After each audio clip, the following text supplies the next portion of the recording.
Hi hello అండి. మామూలుగా సుగుంటలు అంటే మాకు చిన్నప్పటి నుంచి కూడా మైదా పిండితో చేస్తారనే తెలుసు అనమాట. సో ఈ రెసిపీ నేనైతే ఫస్ట్ టైం ట్రై చేయడము. సో దీనికి వచ్చేసి ఉద్దిపప్పు, కొంచెం బియ్యం, ఒక 2 స్పూన్ల బియ్యం తీసుకుని నానబెట్టి పక్కకు పెట్టేసుకుని దాన్ని స్మూత్గా గ్రైండ్ చేసుకున్నాను అనమాట.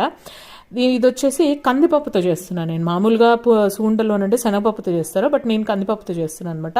మీరు కనుక ట్రై చేయకపోతే కందిపప్పుతో ట్రై చేయండి, చాలా బాగుంటాయి. శనగపప్పు కంటే కూడా కందిపప్పు చాలా బాగుంటాయి.